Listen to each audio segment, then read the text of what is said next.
Every now and then I get an email or a message about a car model that maybe I've overlooked or ignored, and in this case we're going to be focusing on the Kia Stinger. The Kia Stinger is quite a revolutionary car coming from the Kia brand, and it is clearly aimed at the German car market. It has echoes of the BMW 4 Series Gran Coupe, it mimics the Audi A5 and the Volkswagen Arteon. It's a mid-size luxury sports saloon or sedan, and it's clearly aimed at driving enthusiasts. Now, no surprise, it's aimed at this German car market, people that love these high-performance German cars, because it was basically designed and commissioned in Frankfurt with designers that had a lot of experience building these European and German brands of car. Different markets had different models, and I'm going to try and keep this fairly general and just give you a heads up as to which mods and upgrades will work best on the Kia Stinger. A quick overview though of the models. All the engines were high performance. Even the diesel model gave a decent amount of performance in a car of this size and class. The 2.2 litre diesel puts out 297 horsepower, propelling the car to 60 miles an hour in 7.5 seconds, and that's the slowest of the batch. You could go for the 2 litre turbocharged petrol with power ranging from 197 to about 250 horsepower, and that will see you hit 60 somewhere between 6 to 6.5 seconds. There was a 2.5 litre petrol variant as well that made 300 horsepower and pushed the car to 60 miles an hour in just over 5 seconds. I think it was about 5.2 seconds. And the top spec engine, or the top power engine, was the 3.3 litre twin turbo. It's a V6 putting out 361 horsepower, pushing this car to 60 miles an hour in about 4.7 to 4.9 seconds. It was launched in 2017, but it was actually discontinued in 2023. It came as a rear wheel drive and an all-wheel drive variant, and it really was a pleasure to drive. Reliability wise, some people have commented that the early models had a few issues and a few problems, so I would focus on buying a model from 2019 onwards, because that was when they've ironed out a lot of these problems and issues. It's overall a pleasure to drive. Some people have noted that the rear drive setups and the suspension aren't as pleasurable as some of the German rivals, but again, that's something that we can sort out with a few aftermarket upgrades and modifications. Because Kia offer a 7-year 100,000 mile warranty, you can pretty much guarantee that these are reliable engines. No manufacturer wants to be dealing with lots of warranty claims, and just with Kia putting their money where their mouth is, you've got here a high performance car with a warranty far exceeds that offered by the German rivals that it is competing with. The top spec is obviously the 3.3 litre V6, which came in a GTS variant, and that had all the bells and whistles. That is the performance variant of this car. They're relatively rare on UK roads, but you do see them around, and I think they will certainly count to being a future classic as people start to appreciate these cars. Let me know which model you've got and whether you want to see specific engine guides as to upgrading and modifying these. With fairly simple mods like a remap or an engine tune, you can take the engine power up to about 500 horsepower or more. With more mods, you can obviously produce more power. Let's just delve into the world of modifications and upgrades on the Kia Stinger. And this is based on people I've met at car shows, people I've spoken to in my daily life that have got these cars, and generally enthusiasts about the Kia Stinger that I've met over the years. And if you've got some comments or suggestions, please add them to this video. I want this video to be useful to all Kia Stinger owners around the world, so they have a good baseline and they won't make the mistakes that a lot of drivers make when they upgrade their cars. The first and biggest thing that most people do on their Kia Stinger is the suspension and the handling. Just improving this will make the car into a perfect rival to the German cars that it's already aimed at. Now, there are decent kits from H&R, KW and IBAC. You don't want to drop the car too much. It's all about controlling the way the wheel contacts the road surface, and generally about 22 to 30, maybe 40 millimeters is enough on most models. The GT model obviously sits a little bit lower than, say, the diesel model, so you've got a little bit more to play with on the diesel model, but we need to bear in mind the diesel model has a heavier engine. Adding a front and rear sway bar kit will go a long way to improve the cornering feel and the handling. And most drivers actually praise slightly stiffer suspension on the Kia Stinger. They also prefer the smaller alloy wheels. They just give a better feel, particularly on wet roads, potholed roads. If you're driving on the track, the bigger, wider wheels obviously will give the best cornering grip, but we're very rarely in track conditions all of the time. And bear that in mind, an upgrade to the size of wheel that you've got on your Kia Stinger may be a negative mod. You're adding a lot of unsprung weight to it. And a lot of people have commented it tends to tramline, and the handling is just not quite there on those bigger rims when they fitted them. The rubber bushes on the car's suspension will deteriorate over time. Replacing these with rubber ones, there are some polyurethane kits out there, but the polyurethane kits to many people feel a little bit too harsh, a little bit too unrefined, and they can cause extra vibration to come through the suspension system into the car, which you kind of notice when you're driving, particularly if you're a spirited driver. Bear in mind that when we add mods to a car, you get a percentage gain. So starting with the lower power 2-litre model or the lower power diesel model, you're not going to see as impressive gains as you would on, say, the twin turbo 3.3-litre version. There's quite a bit of innovation that's gone into these performance engines, particularly that V6 engine. It had sodium filled valves to just maintain the temperature of the valves to prevent those hot spots and the risk of detonation, allowing the car to run at these high power levels. And that really helps you when you're tuning it and upgrading it afterwards. You're less likely to hit that problem because the manufacturers have put this little safeguard in place. 3.3-litre V6, for example, has a Continental ECU and will reward you with about 50 horsepower extra just changing the settings inside the ECU, dropping a performance map in there. If you were to swap out turbos and add forged components, you can obviously push that even harder and get more power. These cars do seem to run much better on higher octane fuel. A lot of people have just quoted Shell V-Power and even Tesco Momentum as particularly good fuels for these engines. Let me know what your experience has been with fuels on these engines, but I would certainly avoid the lower octane fuels. You really want to get the maximum performance from these engines, and those performance fuels really do seem to make a bit of a difference when you're driving it. Induction kits are quite popular mods, but I view those more as an aesthetic. They add a nice induction sound when you press the accelerator. If you put a car on the dyno and all you've done is swap the filter for, say, an induction kit, you are unlikely to see a meaningful increase in power. You might get a few more ponies up at the top end of the RPM range. You may even drop a few ponies at the bottom end of the RPM range as you start to lose a little bit of torque. You've got to be careful that you're not sucking warm air from the engine bay into the induction kit, so you must sight a cold air feed to it. The JT Johnny Tig intake for the Kia Stinger has attracted quite a bit of attention, and it's often praised for its build quality and the way it enhances the induction noise on these engines. Let me know if you fitted one and what your experience has been with it. Sports exhausts will generally add only about 3 to 5% extra power on their own. Obviously, if you're freeing up a restriction because you've added a lot more power to the engine, you will see larger gains than that. But most drivers with a standard car will see very little changing the exhaust. It's actually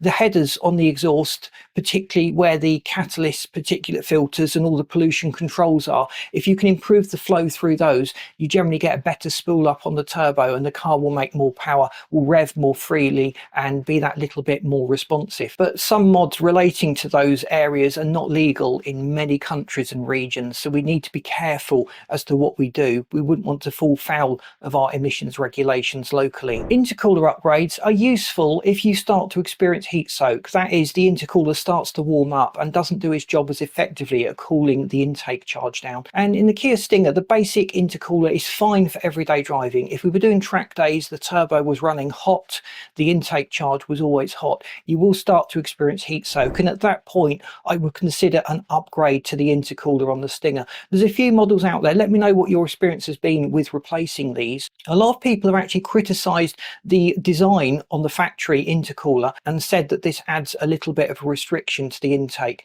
but I'd be grateful to just know what your experience has been with this. I've not got enough data to make a confirmed diagnosis of a problem there, and it may be unique to just one engine type in this range. As far as tyres go, you must get a decent set of tyres on your Kia Stinger. That's the point of contact the car has with the road. It will affect your acceleration, your braking and your cornering, and skimping on the tyres is a real big false economy, and you'll really be hampering the performance and not being able to put all of your power down.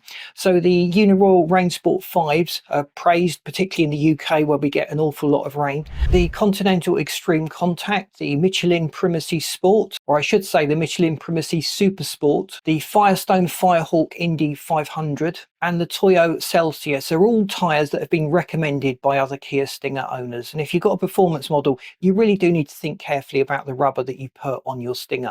When it comes to upgrades on the Kia Stinger, most of the inquiries that we get are for the 3.3 litre engine. Other drivers obviously do upgrade, but it's not done that often. There is more support for the 3.3 litre engine, but the strategy that we would approach a 3.3 litre engine to increase the power also applies to most of the other engines that are fitted to the Kia Stinger range. Turbo upgrades, a drop-in hybrid is generally the easiest option if you want a substantial hike in power. The turbo obviously pushes a lot more air into the engine, and a hybrid essentially is a straight swap. The internals have been changed, the outside casing and all the pipes match your OEM turbo, so they're relatively easy to plumb in. It's just a question then of getting the mapping to work. So which turbos are people fitting? Now here's the dilemma that I've got. Often the most popular turbos are the cheapest, and they're not necessarily the most reliable. We do need to do a little bit of research to just make sure that we have a reliable turbo, and often getting a cheaper turbo is okay if we don't push it too hard, if we don't try to wring out every ounce of horsepower that is potentially on offer.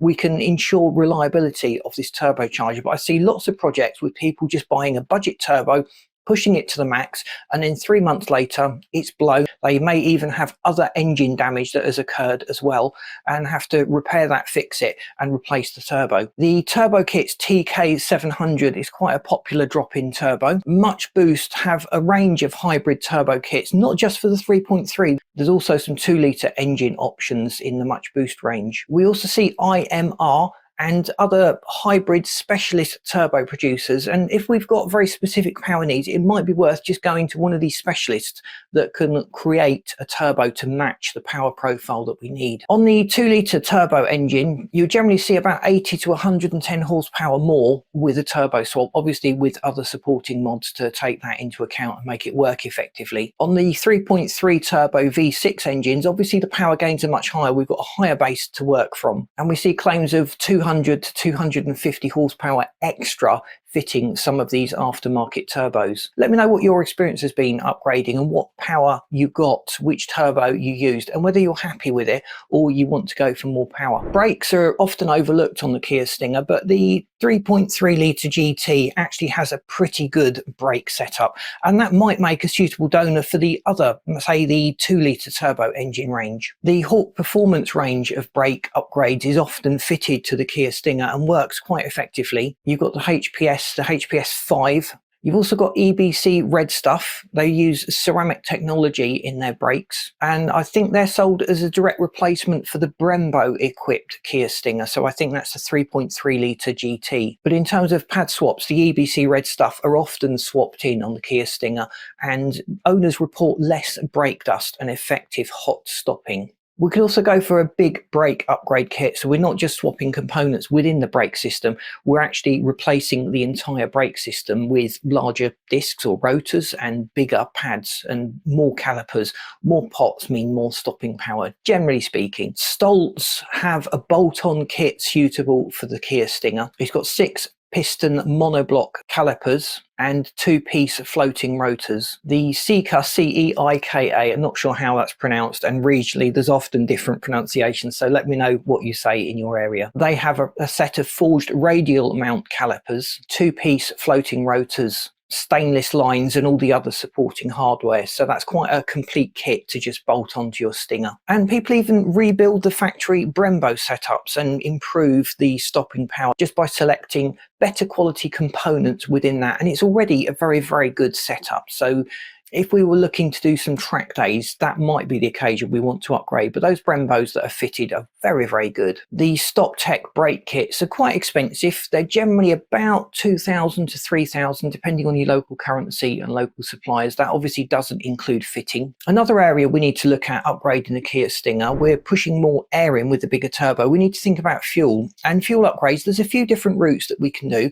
There's a simple tweak that a lot of people do just to get more fuel into the engine, and that is the charge pipe injection kit. Using different fuels such as E85 can also give you a bit more scope for tuning it and making a bit more power. You generally want a full flex fuel kit that can monitor the quality of the fuel going into the engine and feed that data to the ECU so it can make intelligent adjustments to the ignition timing and the mix of fuel, as well as the injection duration. The high pressure fuel pump often needs to be upgraded. You'll often be running fairly close to the factory maximum after you've done some of these tuning mods, particularly if we're upgrading the turbo. So the high pressure fuel pump just increases the headroom that we've got so we can get a little bit more fuel into the engine. If we're moving to ethanol fuel, we obviously need more fuel. And just that switch of fuel may require an upgrade to the high pressure fuel pump because you're needing to flow a lot more fuel into the engine to make the power and to keep the ECU happy. The charge pipe injection kits can often add about 75 to 100 horsepower. It's relatively easy to set up. It's a little bit of a bodge, but it's a very good option for people that are on a limited budget and are wanting just a modest bump in the power output of their Stinger engine. The in-tank low pressure pump may also be a bottleneck, so installing a better in-tank pump would improve the flow of fuel obviously to the engine and allow the high pressure fuel pump to deliver enough fuel when it's actually required when you're on full throttle. And one kit that just kept cropping up in conversations was the Walbro 450 LPH kits. You might also look at exotic setups like water fuel methanol injection and also port injection. Adding port injection will add another bank of injectors, allowing you to get more fuel into the engine, and that works particularly well on E85 fuels. The high ethanol content is quite resistant to knock, but it is quite a costly and complex setup. The timing of the port injection needs to match the direct injection as well, and just needs setting up with specialist knowledge. I hope you found this video useful. It's just been an overview to this car that a lot of people just overlook, and giving you an idea on the potential that you can get from it and the range of engines. Let me know if you've got one or you're thinking of getting one, and if you want to know more about this car, let me know and I'll do a video in the future that answers your questions. Thanks for watching. Please boot the like button if you found this video useful. If you haven't subscribed to the channel, please do so without you missing out on all the great content we've got planned, and I've lined up this video and this playlist that you should find really interesting. Thanks for watching. See you in these next videos.